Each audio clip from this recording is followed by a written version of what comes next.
right, we have a new speaker with us today. This here is Justin Brooks right here. And as you can see based on the slide, he is, well, not only the co-founder, but he is the director of the California Innocence Project. Any of you innocent? You? Yeah, you look it. Not you, okay. For many years, he was a criminal defense attorney, and California Lawyer magazine, twice in recent years, has named him Lawyer of the Year.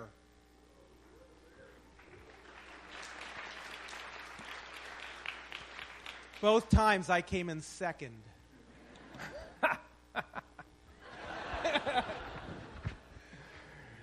Or close.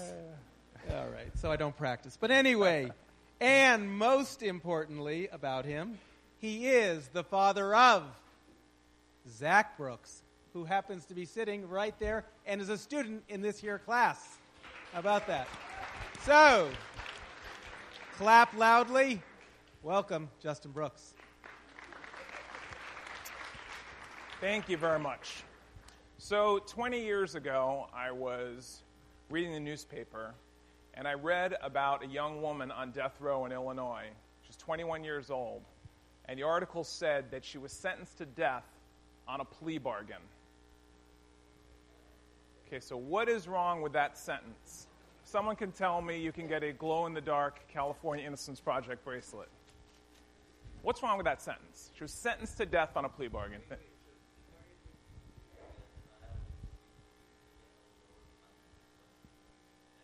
Perfect. Exactly. That's what's wrong with this sentence.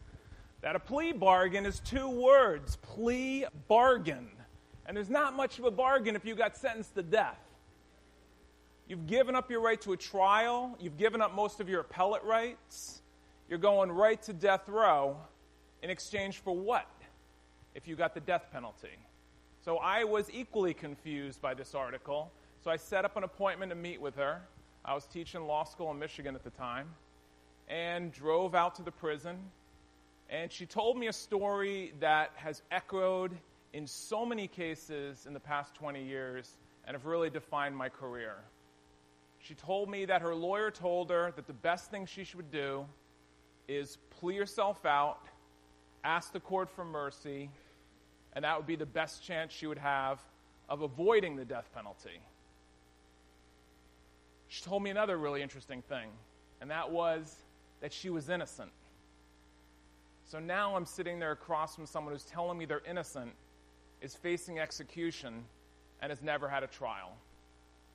So I went back to the law school where I was teaching, and I told that exact story I just told you to my first-year criminal law students.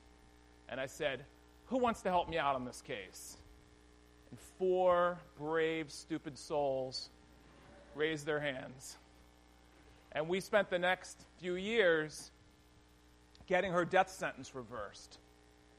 And it wasn't all that hard to figure out that she was innocent, because on the first day of investigating the case, we went to the crime scene, and we stood where the single eyewitness to the crime had looked out her window. And there was only one witness to this double homicide in Humboldt Park in Chicago. And she said she looked out her window and she saw my client with the gun shoot this one guy outside the bathroom, and her friend had shot the other guy inside the bathroom. Now, the problem with this testimony, when I was standing there on a bright sunny day in Chicago, was the crime happened at midnight. It was pitch black. And when I was standing in front of this building on a bright sunny day, I couldn't even see the bathroom in the middle of the park, let alone someone standing in front of it. And then when I measured it off, it was over 500 feet. This is literally like sitting on one side of a football stadium in the dark and seeing someone on the other side of the football stadium hand someone a hot dog.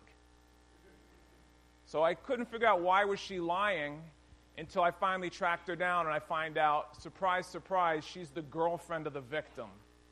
So it just so happened the one person looking out their window in the city of Chicago who saw this also happened to be the girlfriend of the victim. Of course, that's not in any police reports, and of course she was never questioned about it because there was never a trial.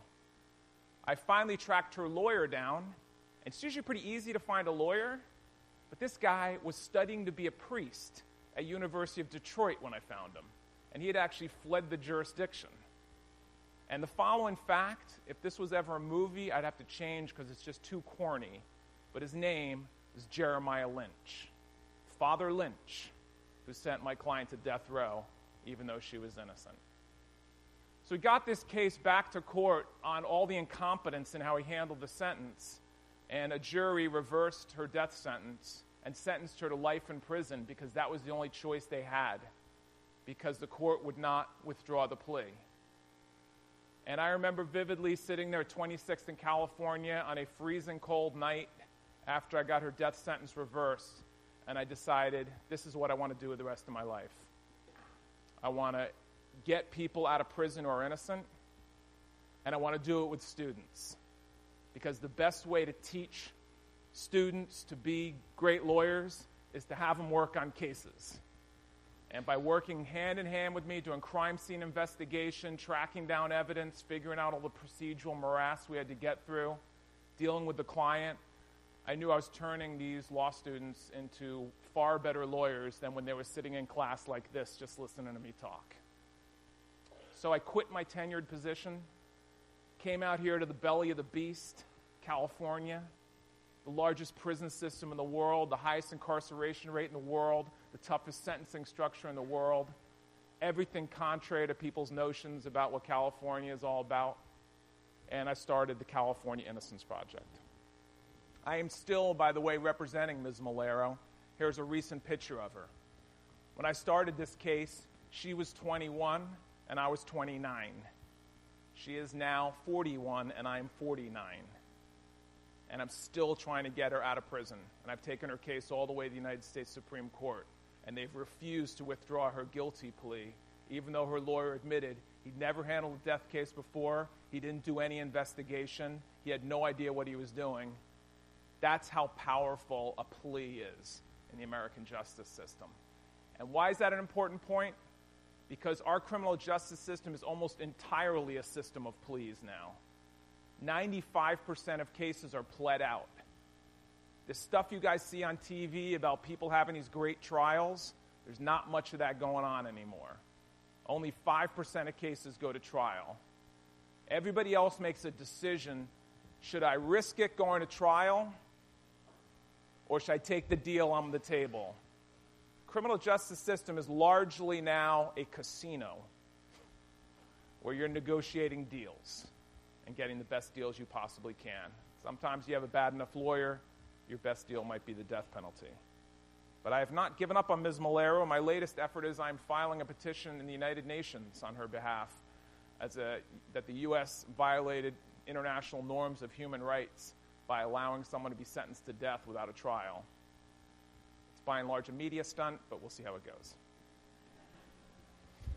So, I founded the California Innocence Project with that basic idea that we were going to get innocent people out of prison, provide an excellent educational opportunity for the law students in it, and try to change some laws and policies in California to lessen the number of wrongful convictions.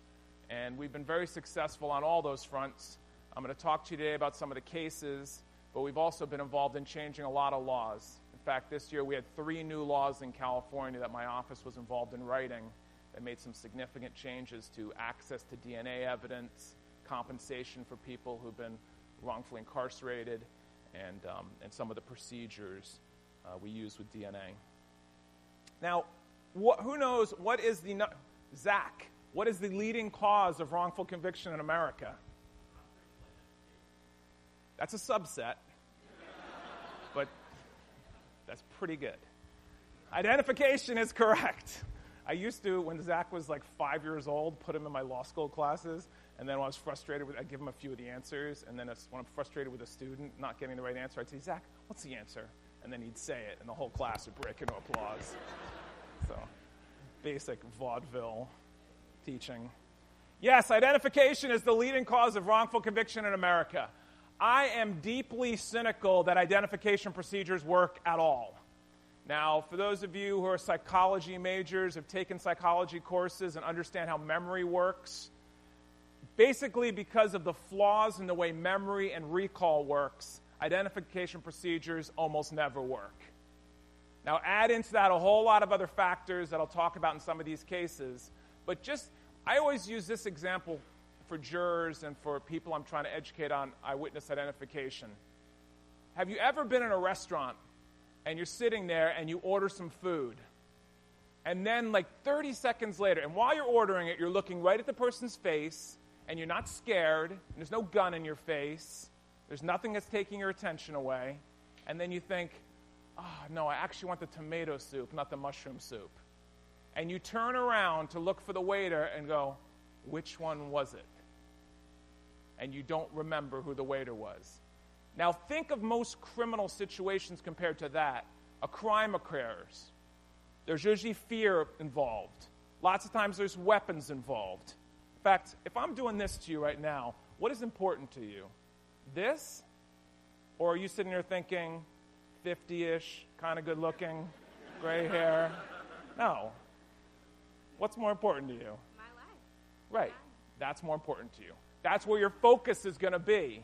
And focus is the most critical part of identification, because without focus, there is no memory. Okay? Without focus, there is no memory. We can't remember everything we see in a day. We only remember what we focus on. And then the procedures are so faulty. And in fact, here is Ms. Malero's lineup. Now, if you were to look at this photo, who would you be confident was not concerned that they might be charged with a double homicide and face the death penalty? Yeah, why do you say the woman in the white and black shirt? She's smiling.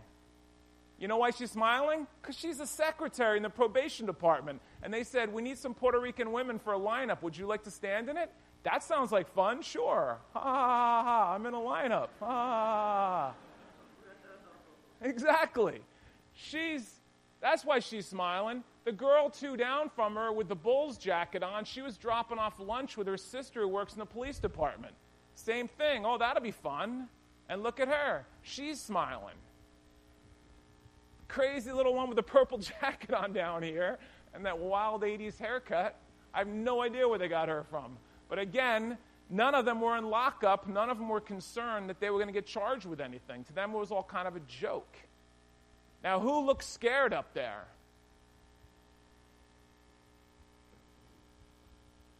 Does the one in the middle look scared? Yeah. And guess who she is? That's Jackie Montanez, the actual murderer. My client is Marilyn Malero here at the end, with her hands like this, going, oh my God, how the hell am I even involved in this thing? Like, what's going on? That's what you pick up with lineups. You pick up all the nonverbal communication going on. And a lot of times it's projecting fear, it's projecting different things, but it's very confusing. Photo arrays are even more troubling. When you get to six-pack photo arrays, a lot of times, by looking at 5 people and then a sixth one, the 5 others will convince you whoever looks most like the person is the one you're going to pick out every time. And studies have shown that to be definitively true. This is an actual lineup from a wrongful conviction. Who do you think they think did it? I don't know, maybe the guy in the headlock with the 3 police officers holding him in the lineup? All the rest of them are cops with all their cop mustaches and baseball shirts on. That's an actual lineup. They actually allowed someone to be identified that way. And later on at trial, they're saying, do you see the guy here today that you identified? Oh, yeah, the guy that was in the headlock in the lineup like 6 weeks ago, that's that dude over there. And that's the thing, is the in-court ID, the jury doesn't see any of the other procedures that go into it. They just see a victim on the stand who says, yeah, that's the guy right there. And a lot of times, even when cops do a good job with the procedures, they almost always give post-procedure communications that throw the whole thing off. Like, you're sitting there thinking, I'm 15% sure it's this guy, and then the cop says, oh, good job, we got him. Well, now you're 100% sure. And by the time you show up in court, I'm 100% sure it's that guy. Okay, so I could talk for hours of all the problems with identifications, but instead, let me show you some of the cases that I've had. This guy, Jason Kindle, got convicted of robbing an Office Depot based on his voice identification. Now, a lot of times police officers, when they're doing an investigation, make a fatal mistake right in the beginning that leads the investigation down the wrong path. In this case, the cop comes in and says, you know, the guy who robbed the Office Depot knew who the manager was. And he walked right in the front door with a mask on and went right to the manager. It must have been an inside job, or how did he know who the manager was? Next time you're in Office Depot, see if you can figure it out. The manager is the guy with the red vests on. Everyone else has got blue vests on.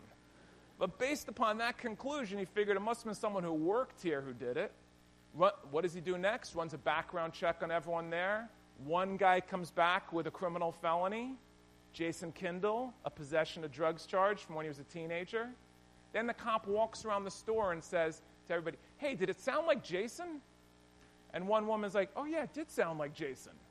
He got convicted on that and was going to go to prison for the rest of his life.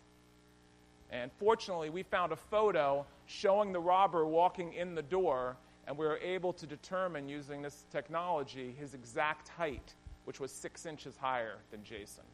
And we got the conviction reversed. Now, my bright young son pointed out that there's problems with cross-racial identifications, and that's absolutely true. Half of the exonerations my office has had over the last 15 years have been cases that involved cross-racial IDs. Now, this is an incredibly diverse group right here. And you guys, I don't know what kind of environment you grew up in when you were growing up, but the more diverse environment you grew up in, the more likely you're able to do identifications of other races. However, very few people are very good at it, because most of the coding for identifications occurs in your first 4 years of life. That's when, by the way, you learn 80% of what you'll learn in your life. Another depressing thought is your capacity to learn decreases 80% by the time you're 5. So you can try to catch up, but good luck. So when all that coding is going on, think of like a 2-year-old, what they learn in 2 years. They learn a language. They learn how to walk. They learn what a billion different things are. They learn these relationship patterns that are going on. They learn so much stuff. And they're also coding as they're looking at faces to be able to distinguish them. Now, as you get older, that gets difficult based on your exposure. And I always say that, I went to an all Puerto Rican high school. I was the only gringo in my high school in Puerto Rico, right? So I'm pretty good at IDing Puerto Ricans. They don't all look the same to me because I was just exposed to Puerto Ricans for years. I didn't see any white kids. So, but that's what it comes down to, is exposure. The more exposure you have, the better you'll be at doing it. But the problem is most lawyers, the way they explain it to juries, it sounds like you're calling people racist if they can't make IDs of people not of their own race. And then jurors just accept these identifications, even though all the studies have shown them to be faulty. And this guy, Adam Riojas, went to prison for 13 years based on a cross-racial ID of someone who ID'd him as his dad. His dad was a bad guy who killed a couple of guys in L.A. Adam was a realtor living in Hawaii who barely even knew his dad. But later on, when the ID was made, he was identified as his dad. His dad was 18 years older than him. And he went to prison for 13 years as a result. Uriah Courtney is a guy who went to prison for 7 years based on a bad ID. And let me see if I can pull this up here. What was it? Command tab? Yeah. He was convicted of raping a 16-year-old girl, pulling her off the street. And the identification was just another example of just an absolutely terrible ID. Let me see if I can show you this story. An emotional day for a local man who spent 8 years behind bars for a crime he didn't commit. Today, he spoke out for the first time since being cleared of all charges. 10 News reporter Bob Lawrence with the 2 things that made it all possible. 2004, on a residential street like this one in Lemon Grove, events would be set into motion that would turn Uriah Courtney's life completely upside down. This is Uriah Courtney, standing with his parents in the courtyard of Donovan State Prison last year. In 2004, a 16-year-old girl was grabbed off a Lemon Grove street and raped. Eyewitnesses identified Courtney as the one who did it. Justin Brooks with Cal Western Law School. Eyewitness identification evidence is not that strong Nonetheless, Courtney was convicted of the assault as well as additional drug charges and looked at life behind bars at Donovan. But during the trial, the victim testified that her attacker had his face on her clothing. And from that moment on, we all knew that there was going to be DNA on her clothing. We just had to get somebody to listen to us. The ones who listened were students at Cal Western Law School as part of the Innocence Project. Fortunately, the clothing from the victim still existed. And fortunately, we have the kind of DNA technology today that we haven't always had. DNA testing was done initially, but it was the subsequent, more thorough testing on the victim's clothing that pointed to someone else who looked like Uriah. They told me about the results of the DNA testing, and it was one of the best days of my life. This is Courtney on the day he was released, but though he was out of prison, he wasn't exonerated yet of all the charges, until now. I never thought I'd see this day. Uriah's mother, Mary, said she wanted to yell out during the trial that her son was innocent. Then Cal Western stepped in. Finally, to have somebody believe in my son, it was awesome. Uriah went to prison when his son was 2. He's now 10. As for the 16-year-old who identified him in court, it breaks my heart, for what she went through. And I don't hold any grudge against her. He hopes that if she hasn't realized yet he wasn't the attacker, that one day she will. Bob Lawrence, 10 News. Incredible. As for the man DNA evidence pointed to as being responsible, all the DA's office will say is the case is under investigation. That's all they ever say. How do I get back there? Option tab? Command tab? 29-year-old Ryan Ferguson is expected to be released for a crime he said from day one he knew nothing about.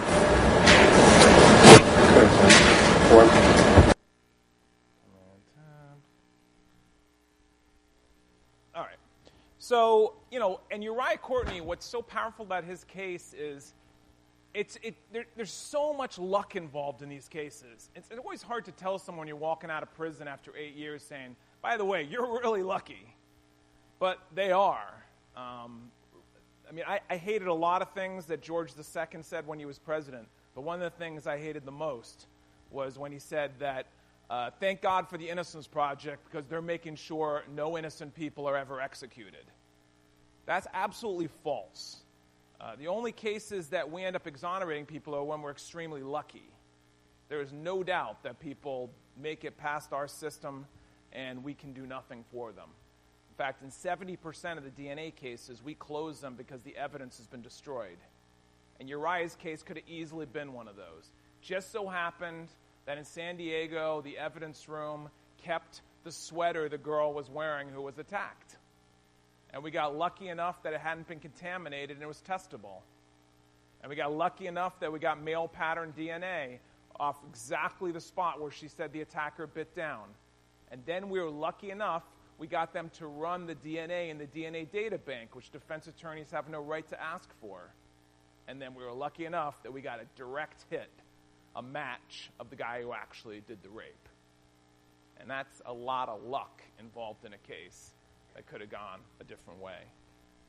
Tim Atkins here went to prison for 23 years for a murder he didn't commit. When he went to prison, he was 17.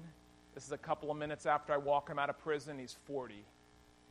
And it was based on a single witness, a single crack-addicted prostitute in L.A. who claimed that Tim had told her he did this murder. She'd been showing off to her friends saying she knew who did a murder. Police lock her up, tell her she's not leaving the police station until they get a name. She's a crack addict. She needs to get back on the streets. She says Tim Atkins. Next thing you know, Tim's in some shoddy lineup. He gets ID'd, and he goes to prison for 23 years. And it took us years to undo and actually figure out who did the murder and get Tim out of prison.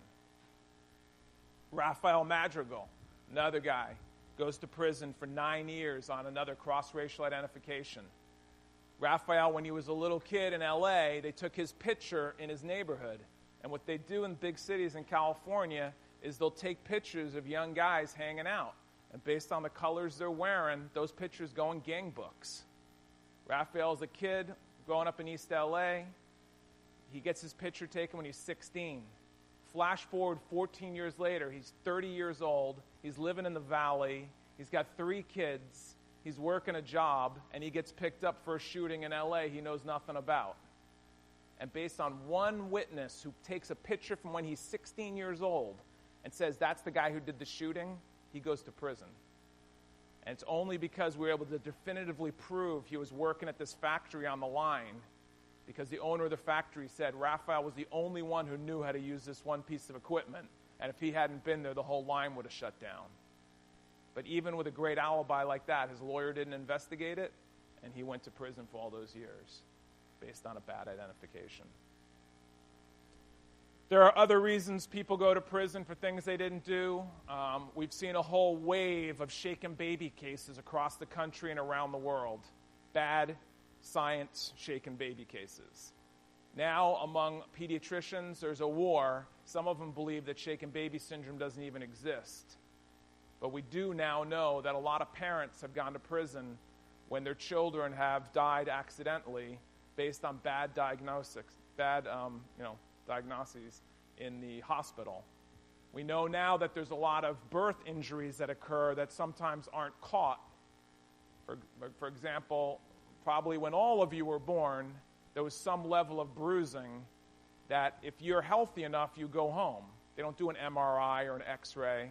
But later on, if you rolled off the bed and the parents showed up with a baby and the baby dies, then they start doing X-rays. Then they find subdural hematomas that could have come from birth injuries.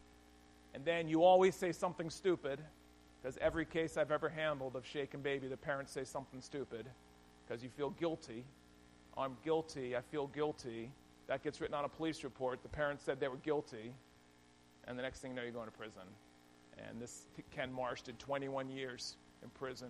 And we finally got the district attorney in San Diego to actually agree that he was wrongfully convicted and joined us in a joint motion. And sometimes there's just pure corruption going on. The city of Bakersfield is famous. How many people from Bakersfield here? Give it up. Yeah.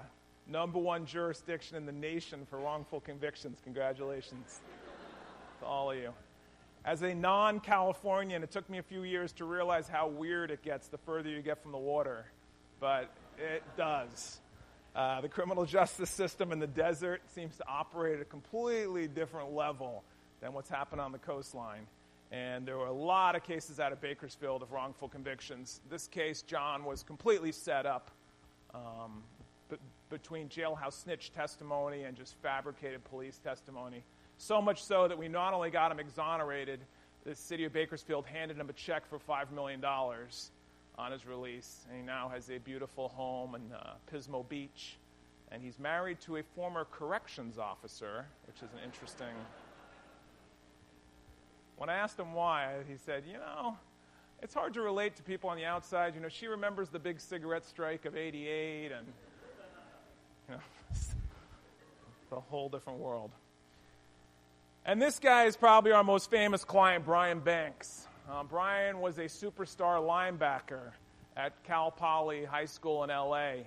when he was accused of raping a classmate. Option tab, right? No, Command tab. Yes. And Brian. This is the day and Brian gets accused from a classmate. He says he didn't do it, but he still gets locked up pre-trial. And while he is awaiting trial, a lot of deals are offered to him that he says he's not going to take because he didn't rape her, and that's false testimony. And finally, on the day of trial, his lawyer comes into him and says, now he's 17 years old. So picture yourself at 17. Jury's coming in. Lawyer says, I got a deal from you that's amazing. You got to take it. What is it? If you plead guilty, I might be able to get you probation. You don't plead guilty, we're going to go in there, I'm going to lose that trial. It's an all-white jury. You're a big black teenager. They're going to convict you. It's going to be your word against hers. And then you're going to get sentenced to 44 years to life. If you take this deal, I think I can get you probation. You get back to high school, you get your football career back on track, you get your life back. He's crying. He says, can I talk to my mom? Can I talk to my dad? I said, no, this is your decision. You need to make it right now. Just imagine that moment in your life. I'm a lawyer. I've been a lawyer for 25 years. I can't imagine sitting in that situation having somebody tell me that and what I would have to do with that information. So, of course, he takes the deal, even though he's innocent. They go in, and, of course, the judge sentenced him to the maximum under the deal. He goes to 6 years of prison. Doesn't get the probation they thinks he's going to get. Then she comes forward years later and actually sends him a Facebook friend request. And by the way, all of you have Facebook open right now? Please like the California Innocence Project Facebook page. Feel free to friend me. If you don't have it open, go like it later. California Innocence Project on Facebook. And she comes forward, Facebook friend requests him, and then on video we have her admit it never happened. She wants to let bygones be bygones. Sorry, I made it up. Don't know exactly why, whether she was jealous, all the attention he was getting. I mean, Pete Carroll was coming to all his practices as a junior in high school. He committed to go to USC. Was going to be a linebacker and have a career in the NFL. We go into court. We get him exonerated. That's the moment of him being exonerated, actually, right there, the second picture down. And I walk outside after the judge reverses conviction. Now we're 10 years down the road from him having this dream of playing football. And I said, this kid can still play football. I had no idea whether he could still play football. NFL coaches, give me a call. And miraculously, over the next week, 8 separate NFL coaches gave me a call. We're going to start here with a story that reads like a movie. It's about a young guy with a promising NFL career derailed by a prison sentence for a crime he did not commit. Yeah, it took him years to just clear his name, and now he's getting a second chance to pursue his dream. Sports anchor Rob Powers from our New York City affiliate WABC is here with more. So many people rooting for this guy. Really a fascinating story. It's hard not to root for him. The National Football League preseason, it can drag on, but at least one player is enjoying every minute of it. The NFL has quarterbacks, halfbacks, and fullbacks, and this preseason, one very important comeback. 28-year-old Atlanta Falcon linebacker rookie Brian Banks is one step closer to making his dream a reality after taking to the gridiron against the Cincinnati Bengals this week. Nice job getting off a block and making a play. It's still one of those situations where, it happened, but now it's just replaying in my head. But this is no ordinary rookie. Banks joined the Falcons after spending 5 years in jail and 5 on parole. Why? He was wrongly convicted of raping a high school classmate. In May 2012, justice was served. The verdict for Banks overturned. The new ruling, not guilty. The people's motion to dismiss this case pursuant to Section 1385. I may not ever get the answers as to why I was supposed to go through what I went through, but I know that I'm here today and I remain unbroken. And you look at the NFL right now with all the stories that are out there, the arrests, the Aaron Hernandez saga that's played out in front of us in the media, based on the hope that he has shown all of us, I wouldn't bet against Brian Banks. Before the charges, Banks was a high school football star headed to the University of Southern California on a full scholarship to play for one of college football's best teams. But now what's in the past is in the past. I will take this opportunity and be the best person that I can be in this world, and to show people that no matter what you go through, there is light at the tunnel. The truth is that Brian committed no crime that day, that he's a strong young man with an amazing future, and we want to get him back on track. And back on track he is. Banks signed with the Falcons in April and picked up 2 tackles in Thursday's game. Definitely one of the best moments of my life. It really is something. So it is on to the future. The Falcons open the regular season September 8th, and Brian Banks may be a long shot to make the final roster, but, that's okay. He has beaten the odds before, and no one is betting against him this time Such an incredible story. And his mom stood by his side throughout every step of the way, yeah. And now it's paying off. Yeah. They love these stories. It's good for us, too, so. Yeah, so Brian is an amazing story. He actually lived with us, with my family, with Zach and Heidi back there for 6 months when he was training. I hold Zach. Zach really got his weightlifting under control. I feel like he was a big part of that. And unfortunately, he has not had a long NFL career. He ended up getting cut by the Falcons. But the good news is he ended up, Goodell loved him so much, he hired him to work in New York. He now works for the NFL as an executive. And in fact, just sent me photo this morning and posted on Facebook. He's on the NFL jet on the way to Afghanistan, I think, on a goodwill tour, and he's doing really great. And he's also got a movie coming out, directed by Lee Daniels, who did Precious and The Butler, and it really is an amazing story. Our most recent exoneration is Mike Hanline. This guy did 36 years in prison for a crime he didn't commit. We just got him out this past end of November, beginning of December. In fact, I just love that picture so much. That's his first second looking up after 36 years in prison. Again, ton of corruption, fabricated evidence, case out of Ventura County, really horrendous. And this is the other couple that we just got out of prison and out of Qatar. I occasionally take on cases outside the United States. Doing a trial in Qatar made me feel good about Bakersfield and San Bernardino, places like that. This Matt and Grace Hong were two Chinese Americans who were working in Qatar in an engineering project in preparation for the World Cup game. They adopted 3 children from Africa, and one of them was very sick. She ends up dying, and the police come. They see black children, Chinese parents, figure they must be slave trading or harvesting these children's organs, and end up locking them both up and charging them with capital murder. The trial was an absolute farce. The entire thing was just insanely political between the Qatari government and the U.S. government. The Obama administration stayed out of it until it was a nightmare due to our relationship with Qatar and it being so important with a lot of our negotiations in the Middle East. But we were finally able, this is, by the way, I love this picture of their family on vacation. It really looks like a couple that are, trafficking children to harvest their organs. I mean, the autopsy that they did on the child, we didn't realize was a total fabrication until we got the body back to L.A. and found out they hadn't even done an autopsy. And the whole case was just based on racism and a total lack of cultural understanding that people adopt children. They were literally using the fees they paid the adoption company to say they bought these children in Africa. And in one of the police reports, an officer actually wrote, "Why would anyone adopt ugly black children?" That's what they were willing to actually write down in a police report. So it was a really, really shocking case. And like I said, it made me feel good about coming back to California. But here they are, Christmas, this just past Christmas, all home, wearing our Exonerate shirts. So it's a great picture. Not quite as good as this picture, by the way.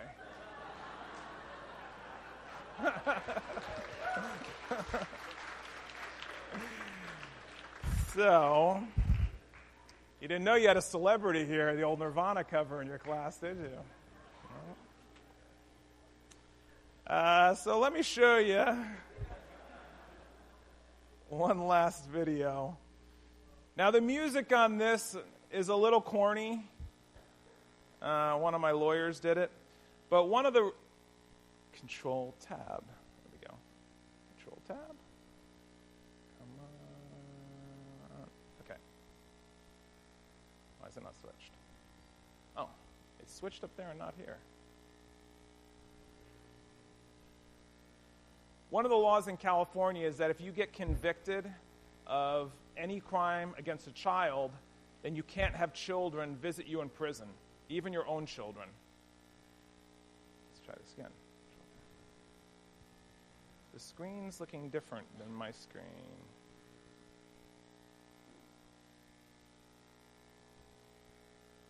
Okay.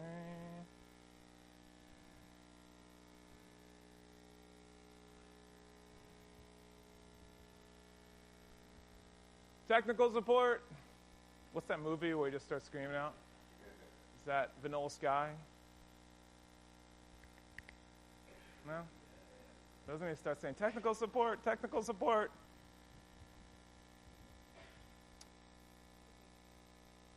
So if you can just bring up.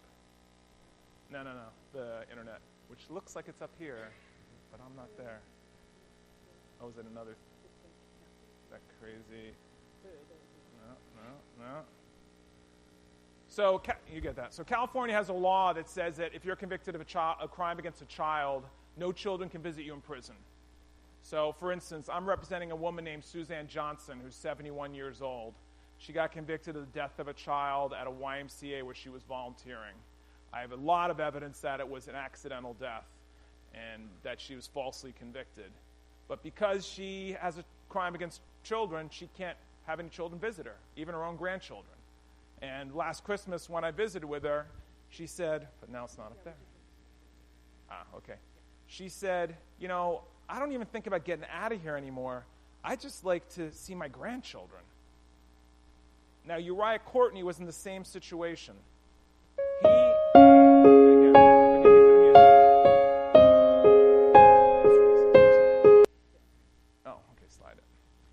He couldn't visit with his own child for the 8 years he was in prison because the rape was a 16-year-old girl. And so as soon as we got him out, the first thing we wanted to do was reunite him with his kid. Yep, and this is a video of that.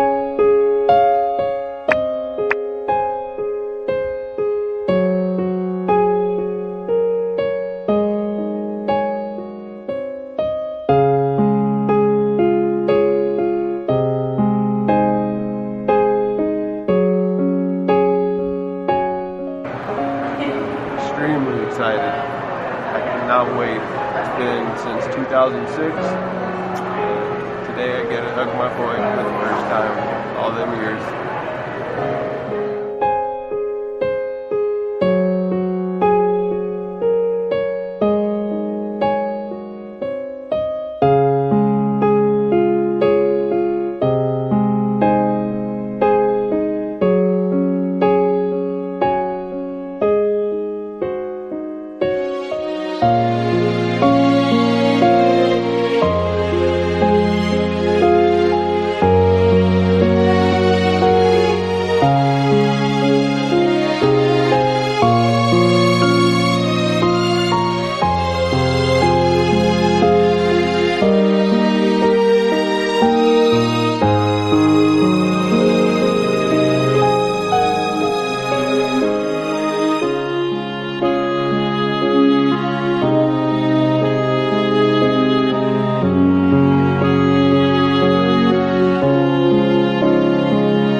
Affected by crimes. I know you've had some of that in this class, and I'm really sympathetic to victims of crimes and families of victims of crimes. But people who are wrongfully convicted are also victims of crimes. They're crime victims. And it doesn't just affect them, it affects this huge circle of people. It affects their parents, their brothers, their sisters, their children. And it also affects those victims of a crime, because when someone's wrongfully convicted, like in this case, it meant the real rapist was out there on the street. And that's why we need reforms in these arenas with identification and a whole lot of areas that lead to these wrongful convictions, because when there's a wrongful conviction, that means they didn't get the right guy, and everybody is hurt by that. So, I'm open for questions. The last few minutes we have.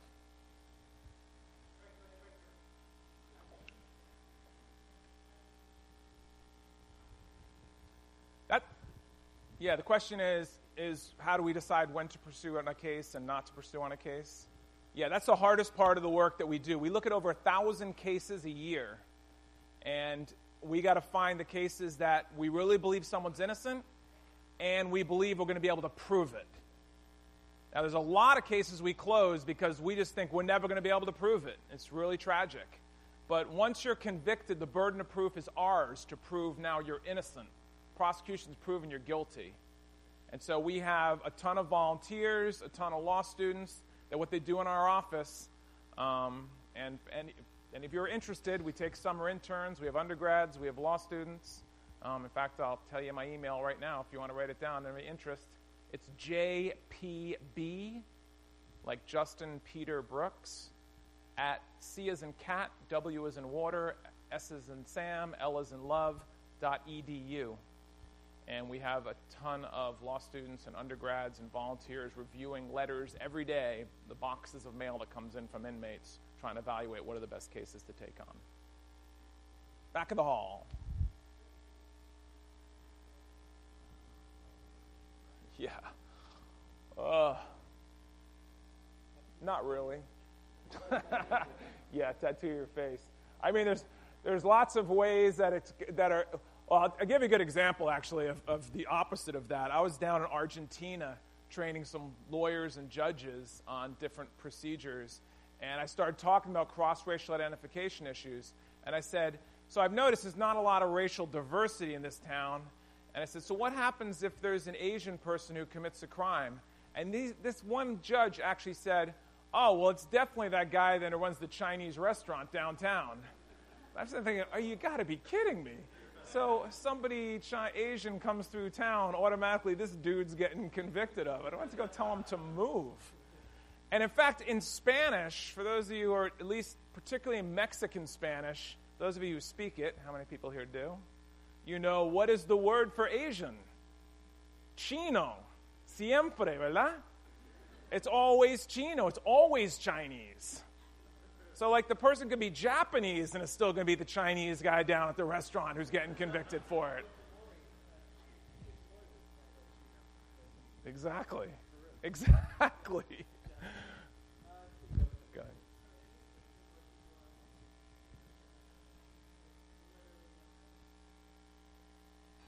Yeah, the question is, there's literally no evidence besides the identification. And that should shock you, but that is exactly right. Rafael Madrigal, there was no evidence that put him in L.A., anything linking him to the shooting, any motivation, nothing, except one witness picking a photo out from when he's 16 years old and he's 30 at the time of the crime. That's how powerful eyewitness ID is. Jurors believe it's really solid evidence, even though science has shown that it's not.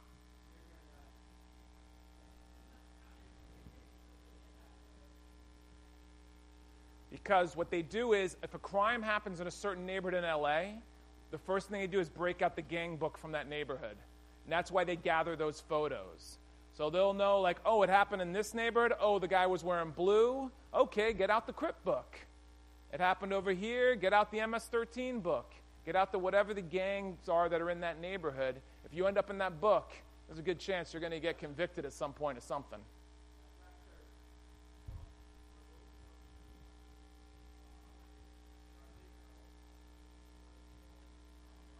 One of the laws that my office is involved in writing was now in California you're entitled to $100 a day for every day you've been wrongfully convicted. Now, in a lot of those cases, we have to fight the Attorney General's office on them tooth and nail, but we've been successful in about half of them at getting our clients compensated. Up here? Or, go ahead, Bob.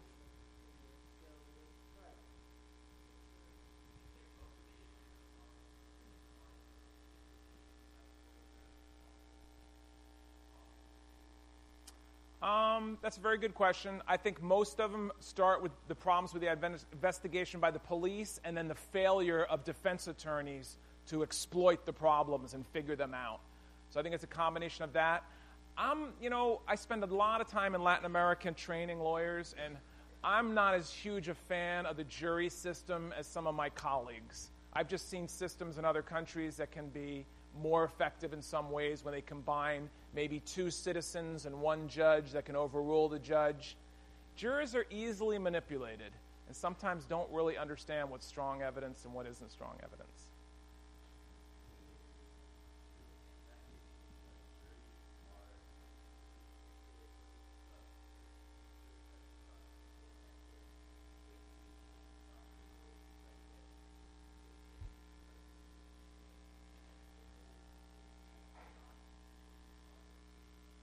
Yeah, the jury selection process is largely a game. It's a really fun game. Like, if you want to be a lawyer, I don't know how many of you want to be lawyers, but it's actually my favorite part of doing a trial because it's just a fun game. Who's not going to convict my client? Who's likely to convict my client? And you're asking questions like, what kind of bumper stickers you have on your car? You listen to Howard Stern, you agree with him most of the time or half the time?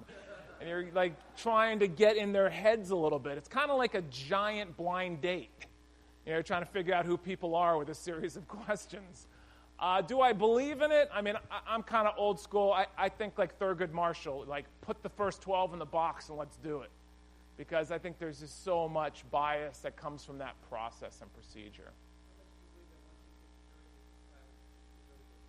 I believe the trial is mostly over after opening statements, and once you've selected the jury, particularly in capital in death penalty cases, that jury is everything. Whether you can keep people on it who are just opposed to the death penalty is whether you're going to win or not.